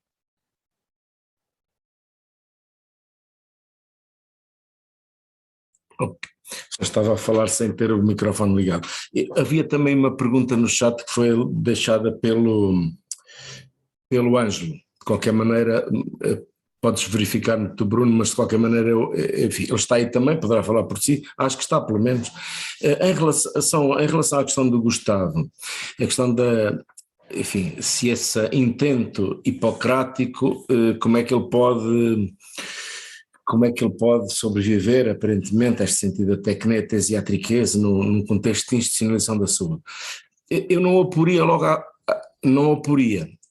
isto é, verdadeiramente Hipócrates representa um momento fundamental e decisivo na credibilização e na institucionalização pública da saúde como uma instituição credível, justamente naquela decisão de não ficar ligado ao xamã, ao curandeiro, simplesmente a uma lógica, diríamos nós, mais homeopática, etc., mas incluindo outras dimensões. Enfim, percebemos que a medicina emerge. Víssemos, por exemplo, no Empédocles de Agrigento, nas catarmói, nas purificações, há uma dimensão quer alopática, quer homeopática. Agora, e portanto, encontramos nos hipocráticos, enfim, nesse conjunto, nessa corporação que se vinculava por juramento, como uma fratria, etc., no fundo um discípulo era um filho, etc., encontramos aí um processo de institucionalização e de credibilização. Portanto, eu não veria entre isso e uma ruptura, mas a sua questão, a questão do Gustavo faz todo o sentido, pelo seguinte, é verdadeiramente este processo de institucionalização da saúde, sobretudo num sistema onde tudo tem que dar lucro, fundamentalmente, tudo tem que dar lucro, ou seja, tudo tem que ser aferido por uma lógica da produção. Por exemplo, quando há algum tempo atrás, em Espanha, Portugal não sei como está isso, mas se terminou para as consultas da medicina geral e familiar, que é o tempo médio admissível face às listas de espera, deveria ser 5 minutos. É assim, evidentemente que isto é um problema muito complicado, muito complicado. Eu há dias fui à consulta de medicina do trabalho aqui na universidade, fizeram uma bateria de testes, etc, um conjunto de coisas. E no final a gente percebe que, enfim, basta ler o Foucault para perceber esta relação com o poder. O senhor está a 100% capaz, etc. Mas a gente percebe-se, quer dizer, eu ponho-me a pensar assim, então se eu agora, bem, os meus diabetes estavam controlados. A gente começa a pensar, em que máquina é que eu estou? A minha saúde é de facto uma commodity, como estavas a dizer. Quer dizer, interessa ou não interessa, se não estiver, é substituído por outra peça. Desse ponto de vista, evidentemente que eu compreendo a pergunta do Gustavo e aparentemente não há espaço, exceto para quem eventualmente tenha capacidade de pagar o tempo e o saber do médico noutras circunstâncias, não há espaço para isso numa espécie de lógica que é uma lógica fundamentalmente produtiva, e tu és um momento e um elo de uma lógica produtiva da qual faz parte a saúde. Mas eu digo ainda mais alguma coisa e termino, porque não presumo resolver aqui toda a questão. O primeiro responsável pela arte da saúde não é o médico. Não é o médico. É cada um de nós. É cada um de nós. E nesse sentido, eu vou dizer-vos, tenho meditado muito nisto por causa de, enfim, como sabem, nos alunos que chegam lá embaixo à medicina, encontra-se tudo, gente que vem de uma visão ultra socializante e, portanto, totalmente, digamos, uma visão de esquerda, radical, etc. Medicina é pública, ponto final. Até tens o contrário, gente para quem o modelo deve ser. Ou seja, há aqui uma visão que os alunos transportam muitas vezes de oposição em relação a isto. Eu começo por lhes dizer, olha, por lhes dizer assim, a saúde, a fazer-lhes esta pergunta, a saúde é pública ou é uma questão que só diz respeito ao próprio? E de repente abre-se um debate dos diabos, entre uns que dizem uma coisa e outros que dizem outra, etc, etc, etc. E eu acho que é as duas coisas. Eu acho que é efetivamente as duas coisas, mas o primeiro que tem que tratar da arte da sua saúde, mediante um estilo de vida, a tais condições que referia o Hipócrates ou os hipocráticos, é o mesmo. Porquê? Tem que ser ele a cuidar. A minha saúde não é apenas um caso, uma questão minha, privada. A saúde não é apenas uma questão privada. Sobretudo, porquê? Porque quando eu a perco, das duas uma, ou não tenho meios e, portanto, se há um sistema público, eu tenho que ir pedir ajuda a outros para isso, porque eu não tenho meios suficientes, e nessa perspectiva eu nesse momento percebo que é pública, claramente pública, é uma grandeza pública. Agora, isto, uma coisa tão simples, então significa o quê? Quando eu estou a fumar, por exemplo, enfim, levanta-se aqui um conjunto de problemas. É legítimo só persuadir? Ou então quem fuma e em determinadas circunstâncias sabe perfeitamente, está a desenvolver, etc., e que vai ser muito caro ao sistema de saúde, se tiver um cancro e precisar dos pulmões e precisar de tratamentos intensivos, ou vai precisar 50, 100 mil, 200, 300 mil euros, vai pedir-nos a todos. Então, isto é, há aqui nexos bem complexos, o que significa que em relação à resposta para a qual eu apontaria ao Gustavo, eu diria que nem inteiramente num lado, desinstitucionalizar completamente do ponto de vista que estava a dizer e torná-la uma espécie, digamos assim, de uma arte acessível a alguns, podíamos dizer, nem o contrário, que é preciso frónese e sensatez. Este seria o horizonte da minha resposta. Desculpa, eu sei que não respondi completamente. Enfim, a criação dos sistemas nacionais de saúde, no meados dos anos 50, levantaram muitas questões à dita medicina liberal, que teve vigente na segunda metade do século XIX e meados do século XX. São grandes desafios. Eu acho que os sistemas nacionais de saúde foram fundamentais, decisivos. Eu estou todo com eles, evidentemente, e em Portugal do mesmo modo, mas quando surgiu a Inglaterra. Agora, vejo muitas virtualidades e aspectos ainda inexplorados na medicina dita liberal. Todavia, a medicina dita liberal é hoje o diabo, porque no fundo é um outro esquema, são os horistas, são médicos que estão nas urgências explorados, pior que os bolseiros de filosofia. É uma coisa arrepiante, de maneira que não é fácil ser branco ou preto aqui, é preciso vermos em contexto, em cada circunstância, ou seja, ser hipocrático, nem teoria nem prática, ver o tempo. Onde, quando, como, em que circunstância, etc, etc. Bom, em relação ao Bruno Serra, eu tenderia a responder que sim, precisaria de meditar mais sobre o assunto, mas se a frónesis opera esse quiasmo entre teoria e prática, no caso da medicina, é assim, uma das coisas que parece que me vou mudar, mas já lá vou chegar. uma das coisas que eu insisto mais com os meus alunos, todos, mas especialmente os da medicina, é com a pontualidade. Pontualidade. Porque a pontualidade, se é perigosa, ou a ausência dela, melhor dizendo, se é criticável e perigosa em todos, no médico ele é muito decisivo. É muito decisivo que eles percebam que 1 segundo ou 10 segundos são vitais.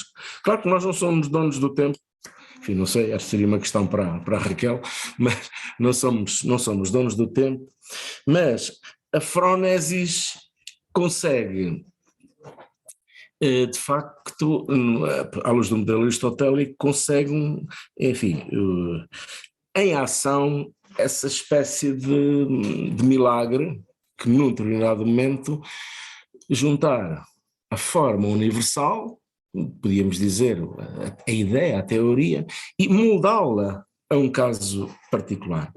Eu diria que os médicos têm que ser muito prudentes, mas cuidado, porque neste tipo de ação que exige o tempo, como eu estava a dizer com os meus alunos, a prudência pode levar a que a ocasião já passou, já é fugidia, ele já morreu. E, portanto,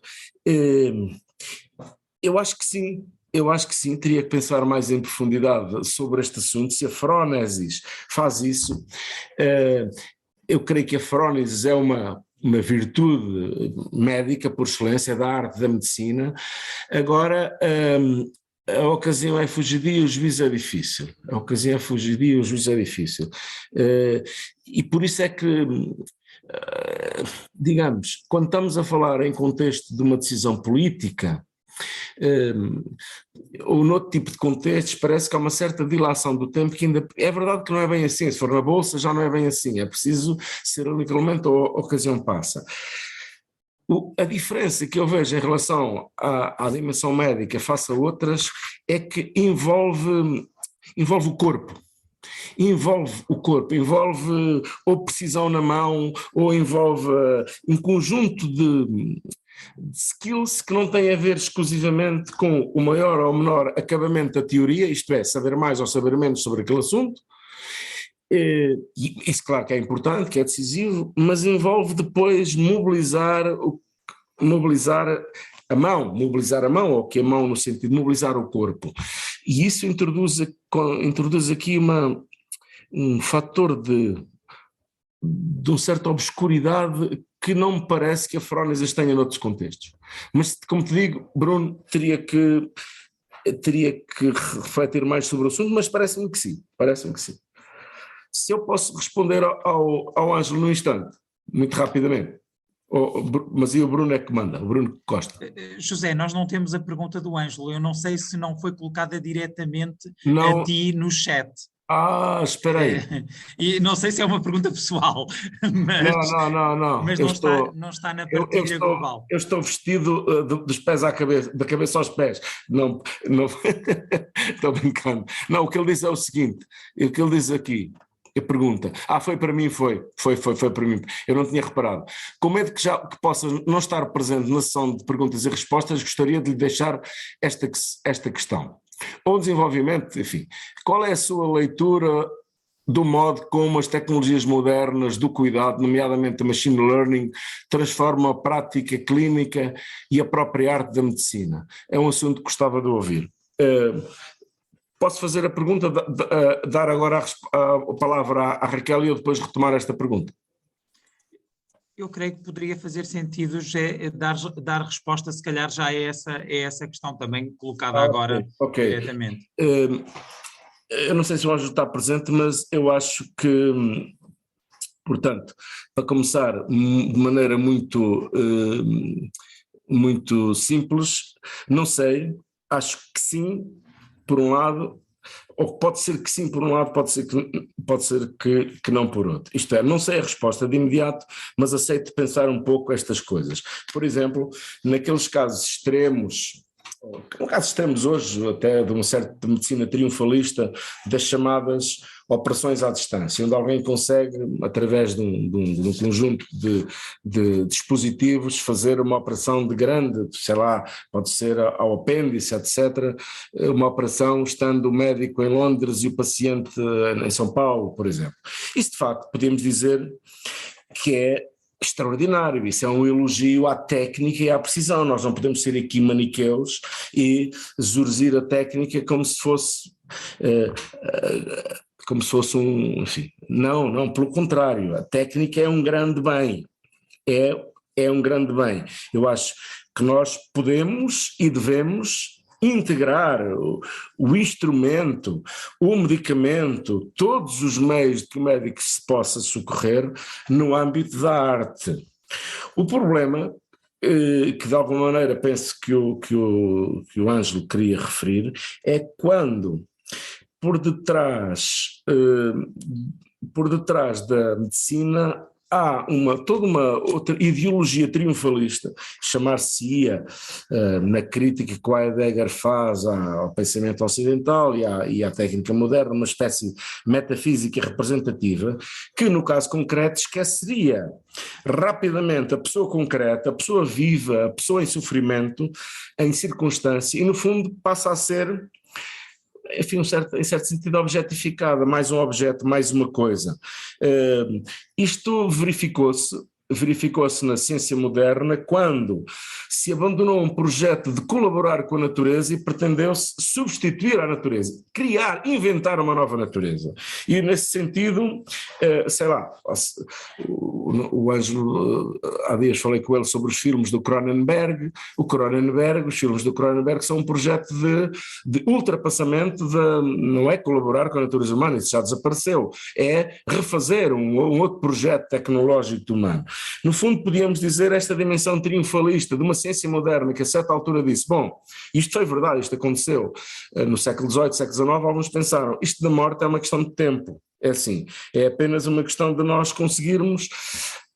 Quando isso acontece, evidentemente que já saímos do que é o exercício, já saímos da técnica e passamos para aquilo que a Heidegger chamaria uma espécie de passo atrás, um zurruque para uma essência da técnica, que é uma metafísica da representação, e isso aí é perigoso. Isso aí é perigoso porque, vamos lá ver, a não ser que nós achemos que o homem é um projeto é um projeto a desaparecer, sem mais.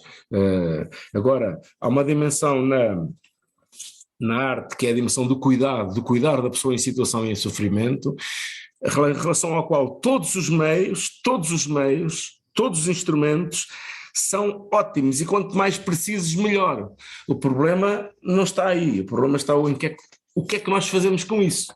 O que é que nós fazemos com isso? Transformamos o doente num número estatístico, numa coisa, etc. Era isto que eu responderia, Ângelo. Obrigado, Sr. José Rosa. Eu daria agora a palavra à Raquel para então dar resposta às duas questões do Gustavo e do Bruno. Portanto, aqui a questão do Gustavo sobre a técnica do sonho lúcido como uma psicoterapia. Sem dúvida que o sonho lúcido terá efeitos terapêuticos. No entanto, penso que é um pouco perigoso desenvolver uma técnica do sonho lúcido. Por exemplo, se a pessoa durante o dia estiver atenta aos vários pormenores, assumir que estou atento e estou a observar todos os detalhes da sala, das paredes, ela durante a noite poderá fazer o mesmo. No entanto, quem é que nos diz que não está a sonhar, que está atenta, mas sem um nível de atenção realmente elevado? Portanto, tornar automático o estado de estar atento.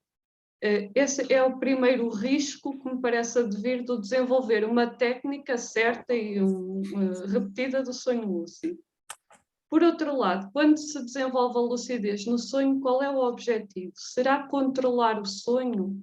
Aqui também acaba por ser um pouco perigoso, porque se a pessoa está a efetuar o esforço de controlar o sonho, ela de certa forma ainda está dominada por aquele cenário onírico. e não está afastado o suficiente para resolver problemas daquele âmbito, e como medos, e ter o efeito de psicoterapia, de terapêutico mesmo. Mas existe ainda uma forma de viver o sonho lúcido através de uma atitude no estado acordado, em vigília, que será, portanto, o desapego, uma atitude de não identificação, e se no sonho a pessoa tiver a mesma atitude de não identificação, verá o cenário visto de fora, mas a sua atitude será de testemunhar e não de tentar controlar. Vou usar um exemplo que até estive a falar no outro dia com uma colega. Por exemplo, se nós tivermos medo, uma pessoa que tenha medo do mar, ela está no sonho, está diante do mar e tem medo do mar. E se desenvolveu a técnica de controlar o sonho, pode tentar afastar o mar. Mas isto exige um esforço grande. Se está desapegada com o mar que surge, ela pode-se afastar, o cenário pode-se dissipar, portanto é outra perspectiva. Em vez de estar a puxar o mar para trás, o mar não tem força suficiente e a pessoa não está identificada o suficiente para se manter naquele sonho. Portanto, sai do cenário. Não sei se respondi, mas esta questão da técnica, desenvolver uma técnica, corre-se o risco de automatização e de estar ainda identificado com aquele campo. Por isso seria melhor não desenvolver uma técnica, mas estar atento, sim, para ter a consciência e a lucidez no sonho. Não sei se respondi ao Gustavo com esta resposta, mas seria a minha resposta é esta. Em relação ao Bruno, para experimentar aquele transcender do tempo, será através de uma abordagem positiva ou negativa? Se for uma abordagem positiva, o que é viver fora do domínio do tempo? Para dizermos, para explicarmos positivamente isto, temos de fazer uma recolha sobre o que já sabemos sobre o tema. Descrições de pessoas que possam ter uma experiência, por exemplo, de pura consciência, fora do âmbito da vivência normal do tempo. Nós vamos sempre ter de recorrer ao conhecido e vai ter ali um efeito cumulativo e sempre no âmbito do tempo. Portanto, a abordagem não pode ser positiva, terá de ser negativa. Nós não sabemos o que é viver fora do âmbito do tempo, e isso é que deixará um espaço livre na mente, para eventualmente um espaço de silêncio, para que a narrativa não entre e não nos coloque novamente no domínio do tempo. Portanto, é desconhecer. Teremos de desconhecer sempre para viver outras aptidões humanas como esta.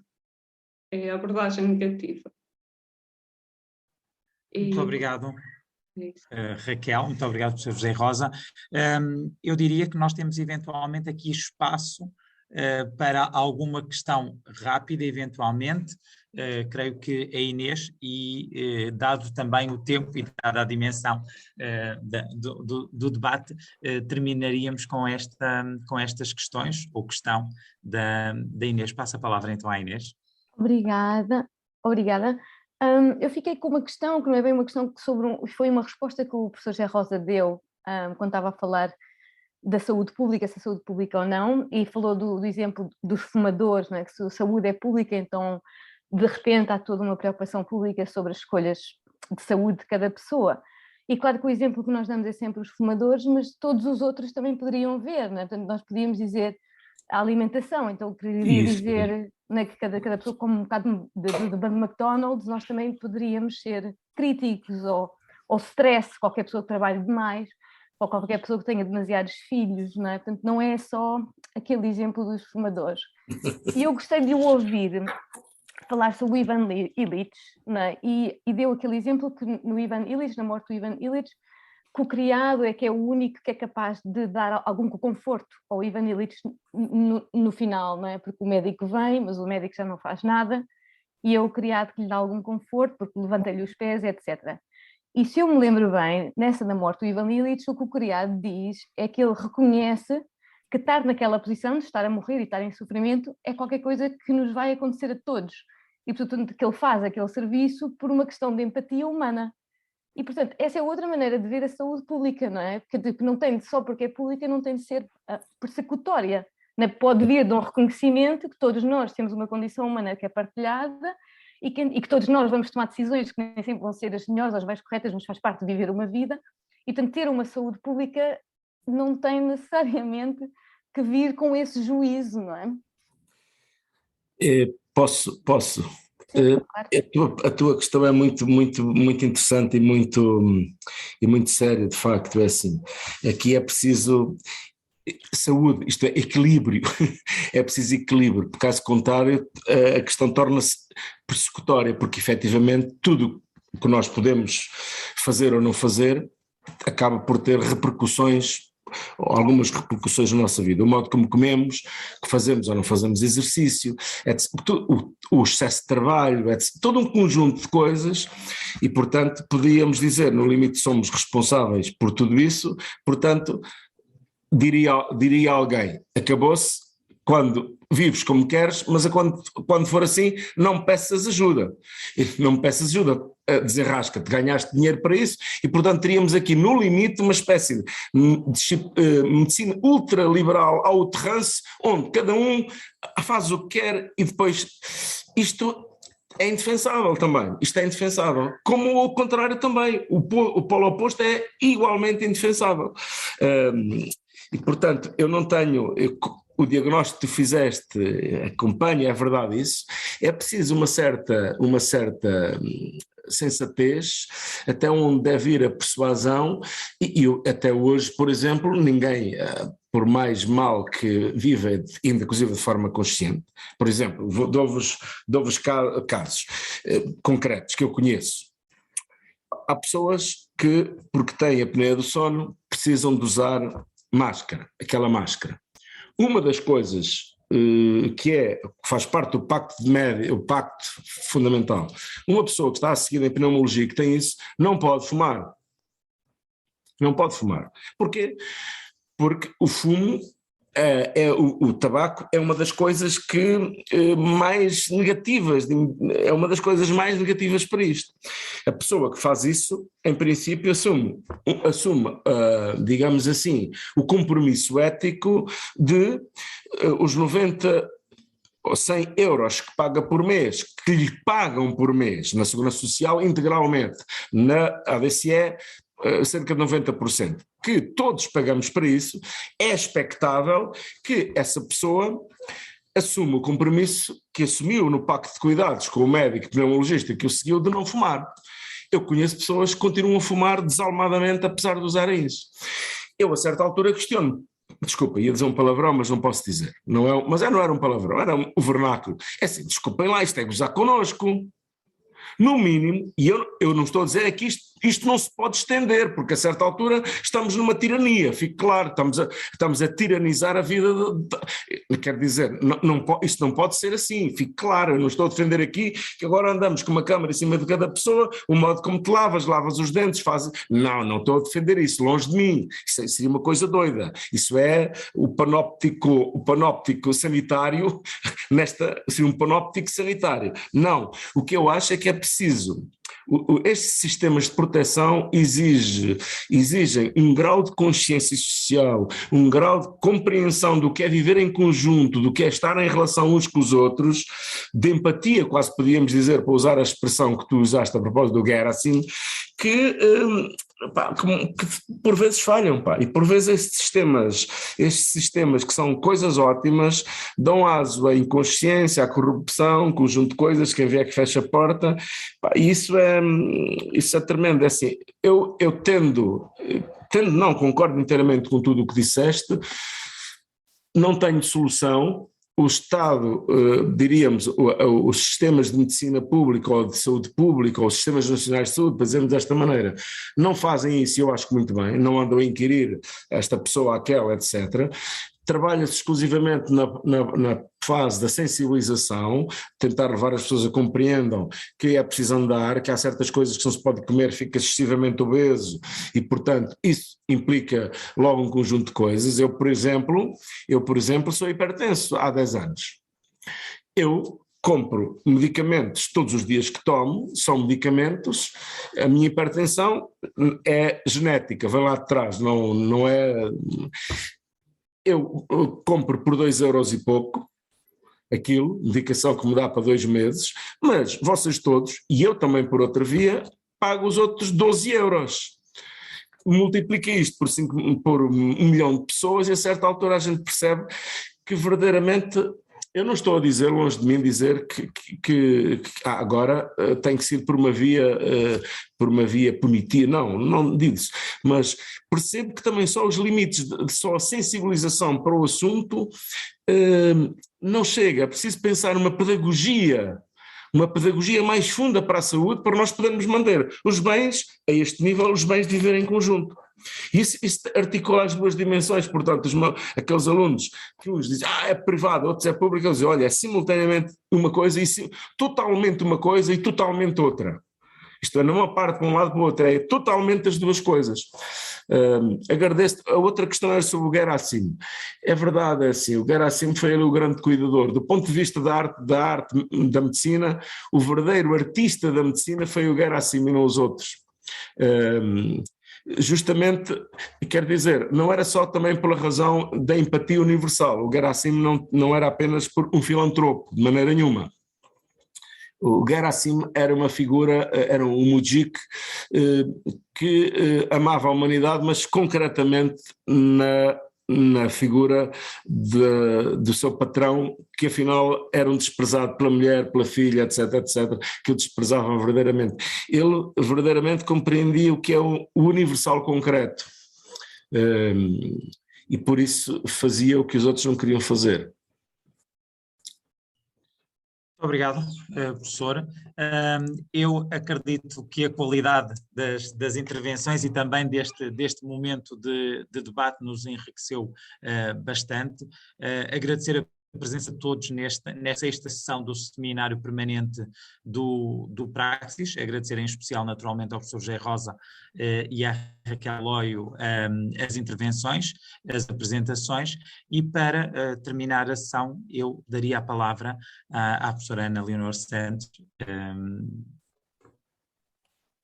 Obrigada. Bom, a mim resta-me reiterar os agradecimentos que o professor Bruno Costa acabou de fazer. Como disse há pouco, no final das intervenções, duas comunicações muito diferentes, mas que permitem simultaneamente perceber que a temática que nós mantivemos este ano para o seminário interno, o seminário permanente do Praxis, Repensar o Humano e a Natureza, permite precisamente abarcar pesquisas que todos nós fazemos por diferentes vias. Agora sim, se calhar estão a ouvir,